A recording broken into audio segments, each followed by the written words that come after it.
सोचो अगर एक पूरा शहर अदृश्य मौत से घिरा हो, हर गली हर मोड़ पर रेंगती हुई उत्परिवर्तित स्वेलफिश जिनसे टकराते ही इंसान पलक झपकते मिट्टी में बदल जाए। शहर को उत्परिवर्तित स्वेलफिश से मुक्त करने के लिए वैज्ञानिकों ने उनकी आंतरिक संरचनाओं का ध्यानपूर्वक अध्ययन किया और पाया कि स्वेलफिश के संपर्क में आने पर वे पलक झपकते ही नष्ट हो जाएंगे। शहर में पहले से ही कई हत्याएं हो चुकी थी, इसलिए भाई कियांग स्थिति को नियंत्रित करने के लिए बेताब जल्दी से जल आपूर्ति सैनिकों के पास गए और मौतों के डर से उनसे शहर की जल आपूर्ति अस्थायी रूप से बंद करने की मांग की। हालांकि इस कार्रवाई के गंभीर परिणाम होंगे और उन्होंने साफ इनकार कर दिया, ये मानते हुए कि कियांग जरूरत से ज्यादा प्रतिक्रिया दे रहे हैं क्योंकि उन्हें लगता था कि कुछ स्वेलफिश कोई खास नुकसान नहीं पहुंचाएंगी। समझौता न करने के उनके इनकार को देखते हुए भाई कियांग ने वैज्ञानिक दशान से संपर्क किया, इस उम्मीद में कि वे एक स्वेलफिश रोधी औषधि विकसित कर देंगे। बार प्रयोगों के बाद दशान ने सफलतापूर्वक एक चमत्कारी औषधि विकसित की जो जिस भी स्वेलफिश को छूती उसे तुरंत नष्ट कर देती। हालांकि चूंकि इस औषधि का बड़े पैमाने पर उत्पादन नहीं किया जा सकता था, इसलिए उनके सामने एक बड़ी चुनौती थी, शहर की सभी स्वेलफिश को एक साथ इकट्ठा करना, तभी वे पूरी तरह से खत्म किए जा सकते थे।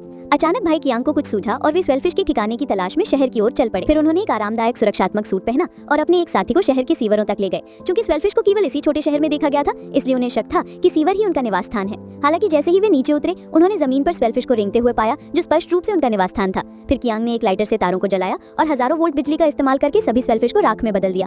जल्द ही उनमें से बड़ी संख्या में स्वेलफिश मर गई या घायल हो गई। फिर दोनों सीवरों में और गहराई तक गए और उन्हें और भी स्वेलफिश मिली। ये जानने के लिए कि तालाब में कोई खतरा है, उन्होंने कच्चे मांस को चारे के रूप में इस्तेमाल किया और उसे पानी में छिड़क दिया। अप्रत्याशित रूप से पानी की सतह उग्र हो गई और कच्चे मांस की गंध ने बड़ी संख्या में स्वेलफिश को आकर्षित किया। मौका हाथ से जाता देख कियांग जल्दी से पानी की सतह पर वापस आया, रसायन को गैसोलीन में मिलाया और उसे सीवर में डाल दिया। गैसोलीन और रसायन के बीच हुई रासायनिक प्रतिक्रिया ने पल भर में सारी स्वेलफिश को राख में बदल दिया और आखिरकार संकट टल गया। लेकिन सवाल ये है कि क्या वाकई खतरा हमेशा के लिए टल गया है या कहीं और भी स्वेलफिश अपने नए शिकार का